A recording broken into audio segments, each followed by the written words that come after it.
வணக்கம். நான் தமிழ் மீது ஒரு பற்று கொண்ட ஒரு பெண்மணி பேசுகிறேன். இந்த விஜய் பதவியேற்றும் போது 3வது முறையாக தமிழ் தள்ளப்பட்டிருக்கு.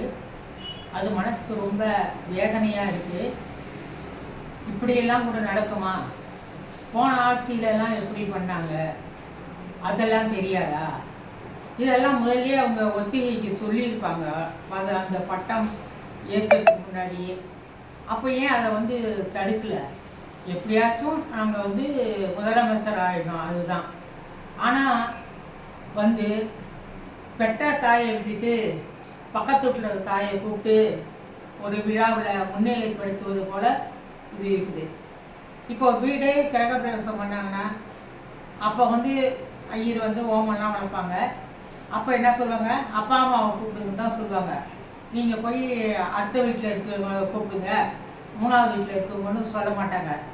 இது வழக்கமாக நம்ம தமிழ்நாட்டிலையும் நடந்துட்டு வர்றது தான். அப்படி இருக்கும்போது வந்தே மாதரம் அது என்ன மொழி? ஏன் அதை முன்னிலைப்படுத்துறீங்க? எல்லா இடத்துலையுமே எப்போதுமே இந்த தேசிய கீதம் பாடினா முடிஞ்சுது. அதுக்கு பிறகு ஒன்றுமே நிகழ்ச்சி முடியும் போது தான் அது பாடுவாங்க. ஆனால் அந்த நிகழ்ச்சி முடிவு அந்த தேசிய கீதம் பாடிட்டு அப்புறம் தமிழ் வாழ்த்து பாடுறாங்க. ஏன்? இது கவர்னர் எங்களுக்கு இதெல்லாம் ஒன்றும் பண்ண முடியல, இது கவர்னர் சொன்னதுனால நாங்கள் செஞ்சோன்னு நீங்கள் சொல்லலாம். ஆனால் அந்த எல்லாத்துக்கும் போராடுறீங்களே, அதுக்கு ஒரு நாள் போராட மாட்டீங்களா? அந்த அந்த சின்ன பிள்ளைங்களுக்கு தூண்டி விட்டு தானே செய்கிறீங்க. சின்ன பிள்ளைங்க ஒரு வீடியோ போட்டு தூண்டி விட்டு இந்த மாதிரி செய்கிறாங்கன்னா போராட்டம் பண்ணி அதை நிறுத்துறது.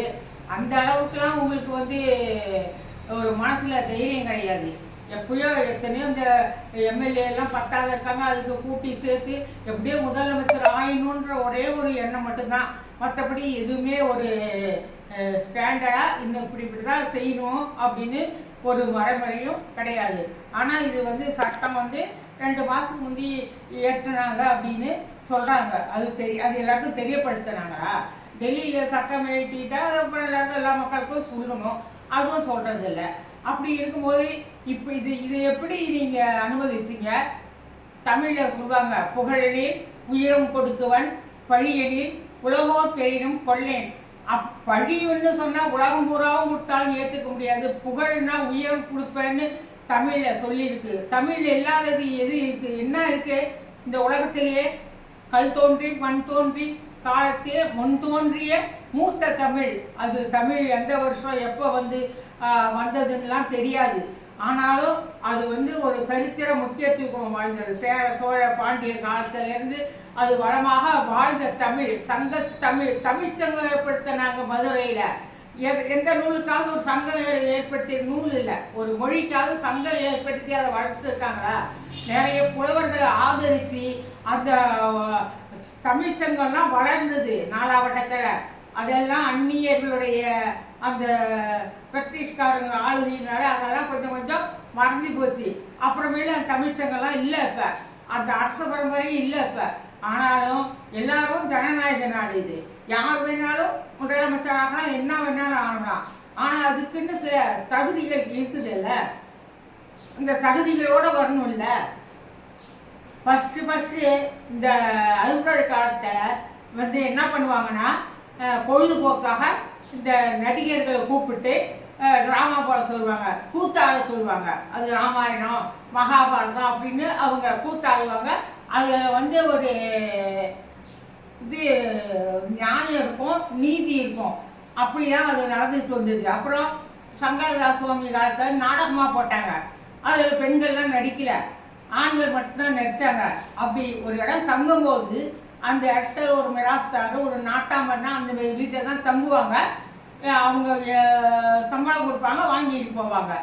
ஆனால் அதே மாதிரி தான் அப்புறம் சினிமா வந்தது, பேசாத படம் வந்தது, அப்புறம் பேசும் படம் வந்தது.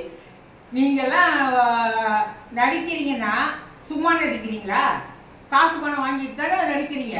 அது உங்கள் தொழில், ஒரு தொழில் அது. அந்த மாதிரி இருக்கும்போது அரசியல் எதிர்ப்புன்னு குறித்து தமிழ் தாயை வாழ்க்கையை பின்னுக்கு தள்ளி ஒரு கவர்மெண்ட் ஏற்கும்போது எங்களை மாதிரி அந்த முதல்ல வந்து இந்தி எதிர்ப்பு போராட்டிலேருந்து நான் பார்த்துருக்கேன். அப்போ நான் 10வது படித்தேன். எங்கள் ஊர் பக்கத்தில் வந்து சிதம்பரம் பக்கத்தில் தான் எங்கள் சொந்த ஊர். அப்போ அந்த ராஜேந்திரனை கொன்னதுதான் எங்களுக்கு தெரியும்.